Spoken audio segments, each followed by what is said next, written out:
অপমানগুলোকে ছুঁড়ে ফেলতে পারলেই হয়তো উপহারগুলোকে হাতের মুঠোয় পাওয়া যায়। জীবনে এমন কিছু দিন আসে যেগুলো শুধু একটা দিন নয়, একটা পুরো গল্প হয়ে যায়। আর কখনো কখনো ভগবান তোমার জন্য এমন কিছু পরিকল্পনা করে রাখে যা তুমি কল্পনাও করতে পারোনি। জানো তো, ছোটবেলায় যখন দিদি নাম্বার 1 দেখতাম টিভিতে, তখন ভাবতাম একদিন আমিও ওই মঞ্চে দাঁড়াবো।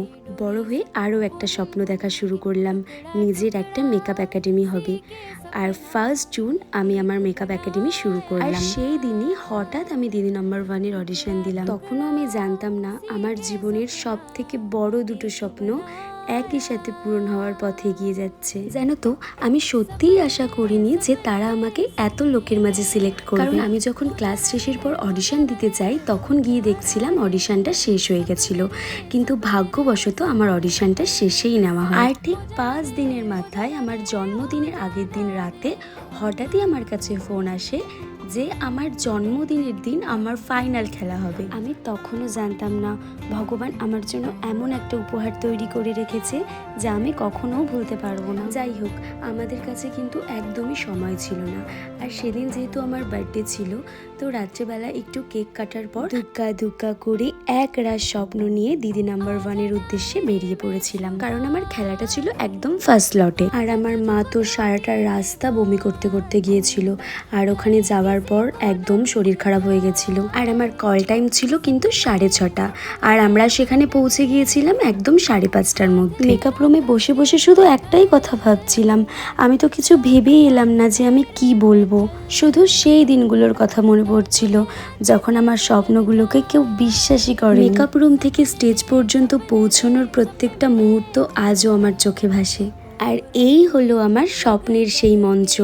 আর আমি তো যাওয়ার সাথে সাথে ভীষণভাবে ইমোশনাল হয়ে পড়ি। আর বিশ্বাস করো, সেদিন ওই স্টেজে ওঠার পরে ক্যামেরার সামনে আমাকে নতুন করে কোনো অভিনয়, নতুন করে কোনো গল্প বানাতে হয়নি। আর ওই মঞ্চটা ঠিক এই রকমই। তোমার মনে যদি জমিয়ে থাকা অনেক কষ্ট থেকে থাকে, ওই মঞ্চে ওঠার পর তোমার ভেতর থেকে সব কষ্ট এমনি বেরিয়ে আসবে। তোমাকে নতুন করে কিছু শিখতে হবে না। পুরোটা না পারলেও আমি আমার জীবনের সত্যিগুলো সেদিন বলে আসতে পেরেছিলাম। আর যখন আমার নামটা উইনার হিসেবে ঘোষণা করা হলো, তখন কিন্তু আমি শুধুই হাসিনি, আমি ভেতরে ভেতরে কেঁদেছিলাম।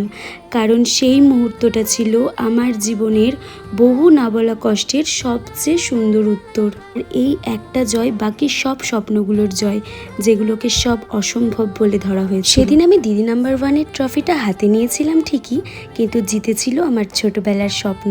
জিতেছিল সেই মেয়েটা যাকে হাজার সন্দেহের মাঝে রাখা হয়েছিল, তারপরেও সে বিশ্বাস রাখা বন্ধ করেনি। সব শেষে দিদি নাম্বার 1 এর উইনার হয়ে সেখান থেকে ফেরার পথে আমার ভালোবাসার মানুষগুলোর সাথে আবারও আমার বার্থডে সেলিব্রেট হয়েছিল। আর আমার জন্মদিনের সেরা উপহারটা আমি সেদিনই পেয়েছিলাম। অনেক ভালোবাসা, অনেক উপহার, আর এমন কিছু স্মৃতি যা আমি কোনো দিন ভুলতে পারবো না। একটা অপ্রত্যাশিত ফোন কল আমার জন্মদিনকে জীবনের সবচেয়ে স্মরণীয় দিনে পরিণত করেছিল। হ্যাঁ, 26শে জুন ঠিক বিকেল 4:30টার সময় টিভির পর্দায় আমাকে দেখতে কিন্তু একদম ভুলো না।